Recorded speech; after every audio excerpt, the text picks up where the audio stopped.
पण अत्यंत महत्त्वपूर्ण अपडेट पाहतो. हा व्हिडिओ आपण शेवटपर्यंत पाहावा.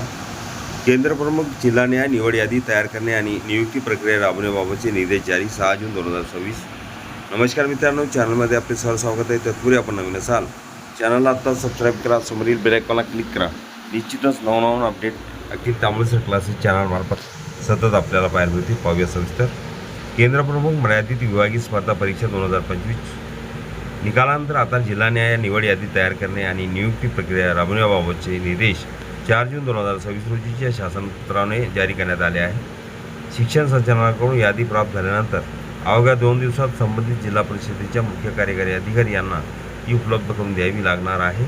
या प्रक्रियेत पारदर्शकता आणि वेग राखण्यासाठी प्रशासनाने अत्यंत काटेकोर नियोजन केले आहे. शिक्षण संचालक कार्यालयाकडून उमेदवाराची यादी प्राप्त झाल्यावर मुख्य कार्यकारी अधिकाऱ्याने ती उमेदवाराच्या गुणांच्या उतरत्या क्रमाने असल्याची खात्री करणे आवश्यक आहे. केंद्र प्रमुख निवड कागदपत्र पडताळणी. त्यानंतर जाहिरातीत नमूद असलेल्या एकूण पदाच्या 2.5 पट उमेदवारांना कागदपत्राची पडताळणी डॉक्युमेंट व्हेरिफिकेशन बोलवण्यात येणार आहे. उमेदवारांना ही यादी उपलब्ध झाल्यापासून केवळ 5 दिवसाच्या आत एका विशिष्ट दिनांकावर मूळ कागदपत्रासह उपस्थित राहावे लागेल.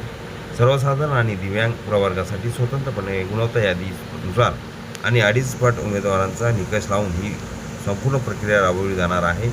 कागदपत्र पडताळणीच्या वेळी उमेदवारांना आपली शैक्षणिक व व्यावसायिक अर्हता, TET किंवा CTET प्रमाणपत्र, मागील 5 वर्षाचे गोपनीय अहवाल आणि नियुक्ती आदेश अशा आवश्यक बाबी सादर कराव्या लागतील.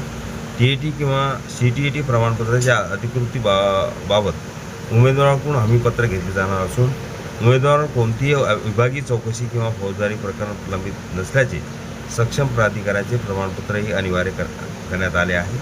हिंदी आणि मराठी भाषा परीक्षा उत्तीर्ण प्रमाणपत्र किंवा स्थायित्व लाभ प्रमाणपत्र जर उमेदवारांकडे सध्या उपलब्ध नसेल तर काळजी करण्याचे कारण नाही.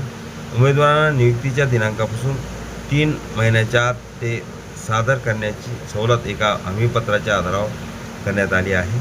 ह्या सर्व पडताळणी प्रक्रियेनंतर अवघ्या 2 दिवसात अंतिम निवड सूची तयार करून पुढील 2 दिवसात समुपदेशनाने पदस्थापनेचे आदेश निर्गमित केले जाणार आहे. हिंदी आणि मराठी भाषा परीक्षा उत्तीर्ण प्रमाणपत्र किंवा स्थायित्व लाभ प्रमाणपत्र जर उमेदवाराकडे सध्या उपलब्ध नसेल तर काळजी करण्याचे कारण नाही. उमेदवारांना नियुक्तीच्या दिनांकापासून 3 महिन्याच्या आत ते सादर करण्याची सवलत एका हमीपत्राच्या आधारावर देण्यात आली आहे. या सर्व पडताळणी प्रक्रियेनंतर अवघ्या 2 दिवसात अंतिम निवड सूची तयार करून पुढील 2 दिवसात समुपदेशनाने पदस्थापनेचे आदेश निर्गमित केले जाणार आहेत. ह्या नियुक्ती प्रक्रियेत भाग घेणाऱ्या शिक्षकासाठी ZP टीचर अपडेट शासनाने निर्धारित केलेली विविध पात्रता पूर्ण करणे बंधनकारक असणार आहे. यामध्ये प्रामुख्याने 1 जानेवारी 2026 पर्यंत संबंधित पदावर सलग 6 वर्ष सेवा पूर्ण केलेली असणे आणि 3 फेब्रुवारी 2026 पर्यंत TET आणि CTET परीक्षा उत्तीर्ण असणे समाविष्ट आहे. उमेदवारांना दिले जाणारे नियुक्ती आदेश हे सर्वोच्च न्यायालयात प्रलंबित असलेल्या विशेष अनुमती याचिका क्रमांक 14,016, 14,019 2026च्या अंतिम न्यायनिर्णयाच्या अधीन राहून दिले जातील, ज्यांचा उल्लेख नियुक्ती आदेशात स्पष्टपणे करावा लागणार आहे.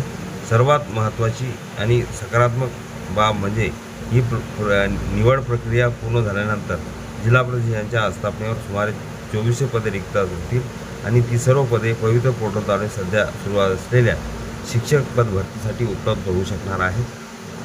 दुसरी महत्त्वपूर्ण अपडेट आहे मोफत गणवेश योजना 2026-27. स्काउट गाईडसाठी स्वतंत्र गणवेश कापडाच्या दर्जाबाबत कडक नियम. राज्यातील विद्यार्थ्यांसाठी राबविण्यात येणाऱ्या मोफत गणवेश योजनेअंतर्गत शैक्षणिक वर्ष 2026-27 पासून स्काउट गाईड विद्यार्थ्यांसाठी स्वतंत्र गणवेशाची तरतूद करण्यात आली आहे. तसेच गणवेशासाठी वापरण्यात येणाऱ्या कापडाचा दर्जा सुनिश्चित करण्यासाठी शासनाने कडक निकष निश्चित केले आहेत. योजनेअंतर्गत पुरवण्यात येणारे कापड निर्धारित गुणवत्ता मानकानुसार असणे बंधनकारक करण्यात आले असून त्याची तपासणी आणि गुणवत्ता नियंत्रणावर विशेष भर देण्यात येणार आहे. विद्यार्थ्यांना दर्जेदार व टिकाऊ गणवेश उपलब्ध व्हावा तसेच पुरवठा प्रक्रियेत पारदर्शकता राहावी यासाठी संबंधित यंत्रणांना आवश्यक सूचना देण्यात आल्या आहेत. या निर्णयामुळे विद्यार्थ्यांच्या दर्जेदार गणवेश मिळण्यास मदत होणार असून स्काउट गाईड उपक्रमामध्ये सहभागी होणाऱ्या विद्यार्थ्यांची स्वतंत्र ओळख अधिक ठळक होणार आहे. संबंधित पत्र जी आर अखिल तामसर क्लासेसच्या डिस्क्रिप्शन बॉक्सवर लिंक आहे, तिथून डाउनलोड करू शकता. आपण नवीन असाल चॅनल लगेच सबस्क्राईब करा, असे नवनवीन अपडेट आपल्यापर्यंत सहज पोहोचतील.